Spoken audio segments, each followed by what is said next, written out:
Good morning friends. In our previous video design of gear, we have discussed about the design of spur gear. Today we will discuss the procedure of designing a helical gear. Before we start, let's having a look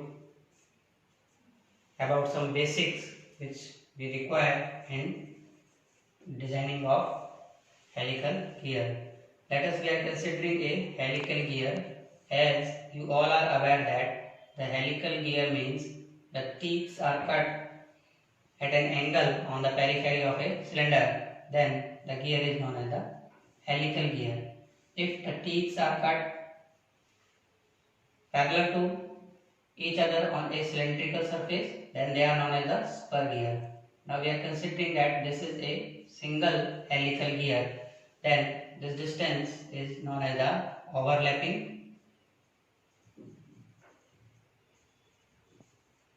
This distance is also termed as another term which is known as the axial pitch, which is equal to your circular pitch. Then the perpendicular distance between these two, this perpendicular distance is known as the normal pitch. Pn is the normal pitch, and this angle is known as the helix angle alpha. Now if you want to find the relationship between these three, then if this is the overlapping, and overlapping means if this is the two teeth of a driver and drivens are matched to each other, then this is driven and this is driver, then this distance is known as the overlapping. And if we are considering that this normal pitch is the perpendicular to this, and we know that the axial pitch which is parallel to this axis of the gear, then this is your PC and this is the Pn, and this angle is the alpha. Now we can find the relationship between this. The resolution of this PC on this axis is your Pn. That's why we can find the relationship.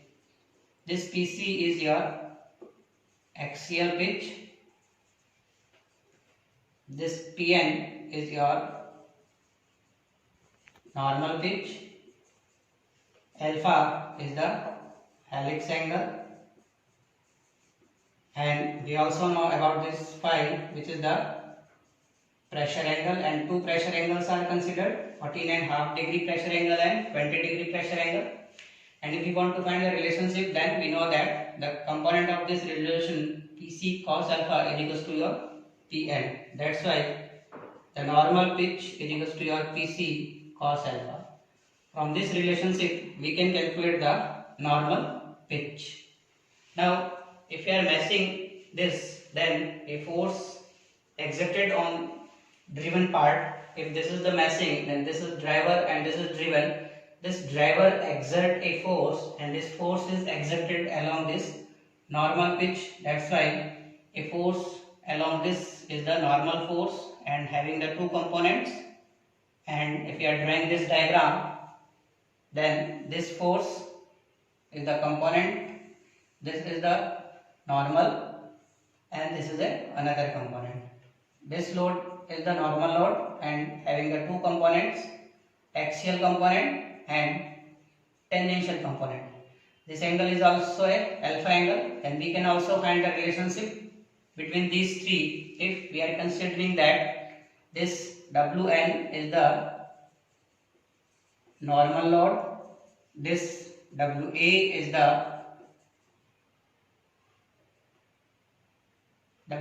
your thrust or axial load on the axis of rotation or along the axis of rotation. This is the rotational axis, then this axial is along this, and this axis is the axis of this gear. Axial load, and this axial load is equal to your Wn sin alpha. This Wt is the tangential load, and Wt is your Wn cos alpha. From this relationship, we can calculate the various loads on this helical gear. Now if we are considering our design, then for designing purpose, this overlap is very important. Then we can define this overlap in terms of the face width of the gear. If this is the face width of the gear, by drawing another diagram, this is the face width and this is the PC or overlap, and this is our overlap or PC, and this angle is also a alpha angle. Then the relationship between these is, by the help of this triangle, we can find that PC upon V is your tan alpha, or the PC, which is also a overlap, is your V tan alpha. We can calculate the overlap by this relationship, but we know that the design is dependent on this helix angle. That's why if you are increasing this helix angle, then we are increasing the normal pressure, or we are increasing the thrust also, or we are increasing the overlap also. It means if we want to increase this overlap or our pair of mating gears, then we should increase this alpha, but there is a limiting value for this alpha. If you are increasing alpha, this increased, but simultaneously this also increased, and this produce a end thrust. It means the end thrust is increased and there may be a chances of failure of bearings. That's why it should be limited for our design. Then the limiting value for this overlap should be 1.15 times of the circular pitch. If you are putting the value of this overlap, then P tan alpha is equals to your 1.15 times of the PC, and from this we can calculate the face width divided by tan alpha. This is the maximum face width or a limiting value of the helix angle, but it is only for a single helical gear. It means if we are using only a single helical gear, then this is the maximum face width. But if we are using a double helical gear, then for double helical gear, this face width should be the twice of this, because we know that in case of a double helical gear, this is our diagram, first helical and the second helical. It means the face width is increased, and this should be the twice of this. That twice of this is equals to your tan alpha. Now this is the face width for our double helical gear. In this designing process of this helical gear, and another term is also used, which is known as the formative number of the teeth or equivalent number of the teeth. That's why we have to calculate the equivalent number of the teeth or formative number of the teeth for designing the helical gear.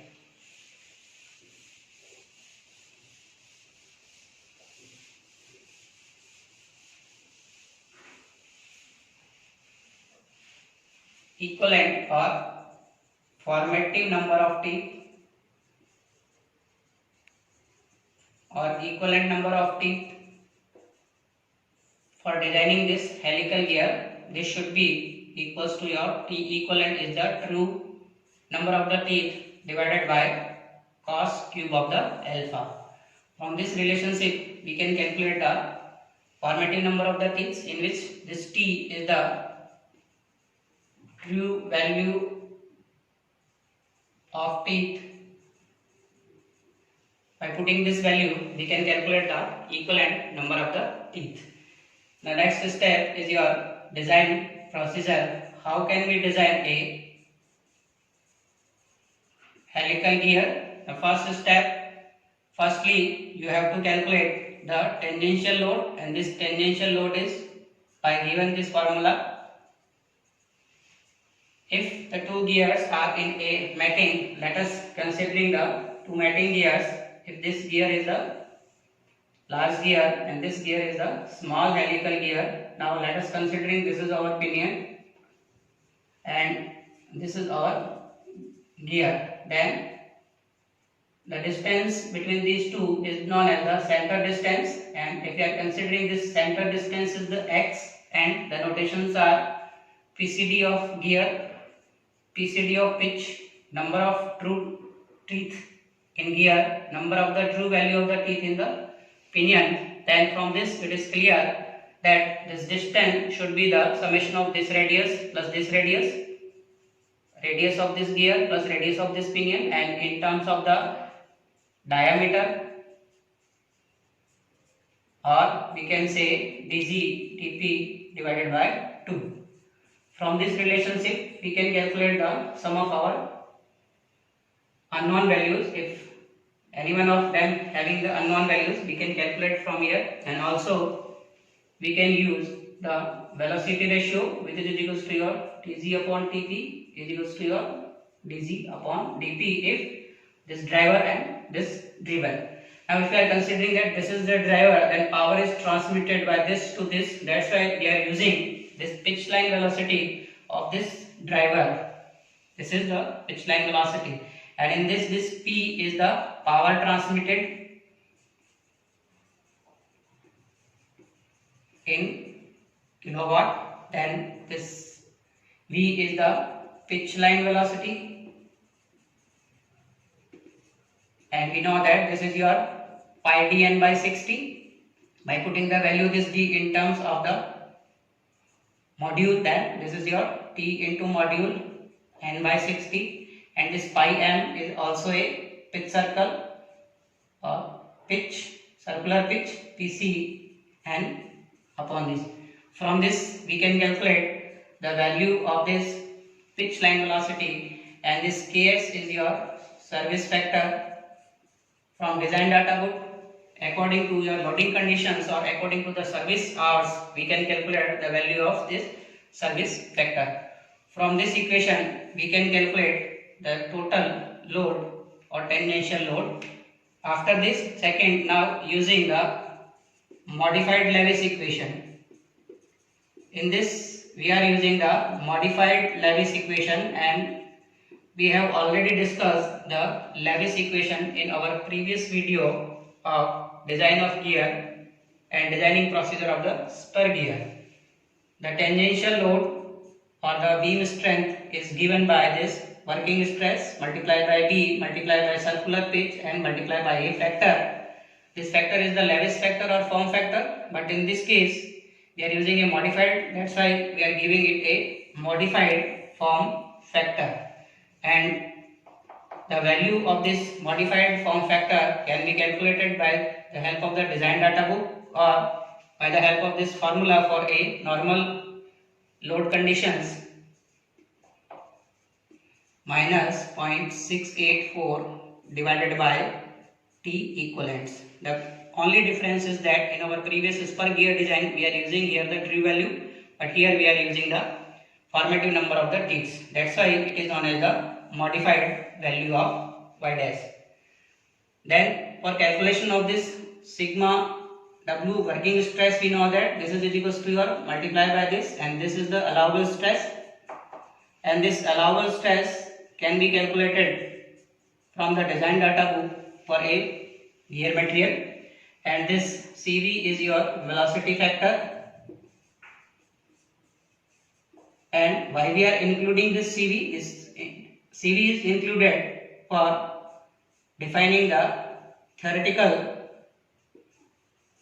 dynamic effect. If we are theoretically including the dynamic effect in this, that's why we are using this CV. And we also know that in our previous discussion for spur gear it is the 3/3 plus V, but in this case for a normal 14.5 degree gear profile we are using 6/6 plus V, where this V is the pitch line velocity, and this pitch line velocity is always considered for this driving gear. In this case, if it is the driving gear, then we are using this. And for this Lewis, we know that we are using this Lewis equation only for this Lewis equation is only used for the weakest gear. We use this Lewis equation only for the weakest gear. If the pinion is there and gear is there, then the pinion is always the weakest if the material is same. But if the material is different material and having the different strength, then for finding the which one of them is the weakest and for which we are using this Lewis equation. It is not hard and fast that always using for this pinion. That's why we have to check, and for checking we are using this safety factor. In this case it is the sigma w into y dash, or it may be used sigma naught into y dash, where the sigma naught is the allowable stress, and this can be calculated by the help of the design data book. This factor, safety factor, is very important. Now calculate the safety factor or this product for this, and for the less value of this product we can use this Lewis equation. It means this Lewis equation is only used for a weakest section or a weakest gear. Which one is the weakest? If the same material, then the pinion is the weakest, but if the material is different, then we have to identify which one is the weakest, and for this we are using this Lewis equation. And that's why if we are using this Lewis equation, then we have to use this pitch line velocity for a considering gear. If we are using pinion, then for this pinion. But in this case, we always use this pitch line velocity for a driver. Which one is the driver gear? After this, the third step for our design procedure is to calculate the tooth dynamic load or dynamic tooth load. From second step we can calculate the face width, then we have to calculate the dynamic tooth load. We know that this dynamic tooth load, which considers the experimentally the dynamic effect is also, that's why theoretically it is considered, experimentally we can include this dynamic effect, then this WD is your WT plus 21B, then multiply by BC cos square alpha WT multiply by cos alpha divided by 21 into V plus under root of BC cos square alpha plus WT. This formula is used for calculation of the dynamic tooth load. But in this dynamic tooth load, this WT is considered as the transmitted load, and the value of this transmitted load is equals to your 1 upon P power transmitted upon pitch line velocity. In this case, we are considering the service factor is equals to your 1, but we know that for our first step we are considering this service factor, but if we want to calculate this dynamic factor, then always consider this case is equals to 1. This WT is calculated by this formula, and alpha we know that the helix angle, by putting the value of the helix angle we can calculate the value, and here C is your deformation factor. And this deformation factor is always calculated by the help of the design data book, and we can calculate this C on the basis of the tooth error. If we have the tooth error, then on the basis of the tooth error can also be calculated from the design data book on the basis of the pitch line velocity or on the basis of the module, and on the basis of the tooth error we can calculate this deformation factor. By putting the value in this equation we can calculate this dynamic tooth load. And next is your static tooth load.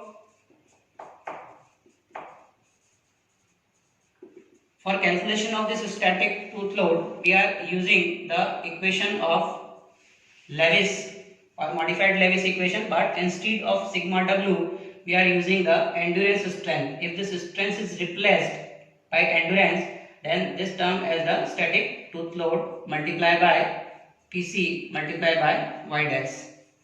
Only replacing this endurance strength we can calculate the static tooth loads.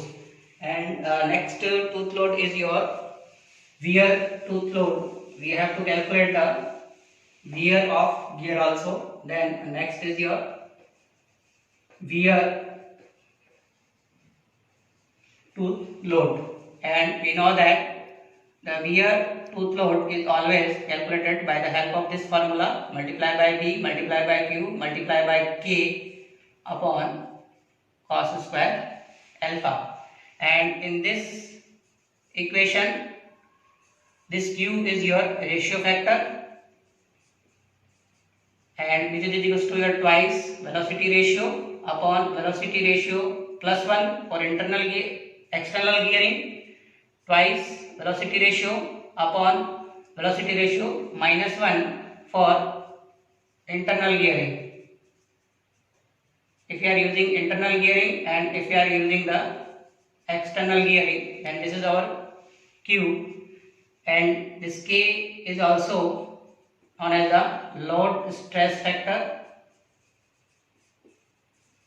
and we can calculate the value of this load stress factor by using this surface endurance, and the value of this surface endurance can be calculated by the design data book, multiply by square of phi n, where we are using the normal pressure angle, divided by 1 by 4 1 upon Eg plus 1 upon Ep.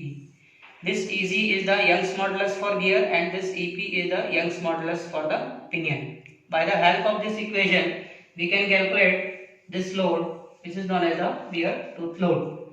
And final step is checking the gear whether it is safe or not. We have calculated the value of this wear tooth load and the value of this static tooth load. This should always be greater than the dynamic tooth loads, or we can say the dynamic tooth load is always depends on this W. That's why this always should be greater than the WD or WT. If this is achievable, then our design is safe. That's why this is the complete procedure of designing of helical gear. Thank you.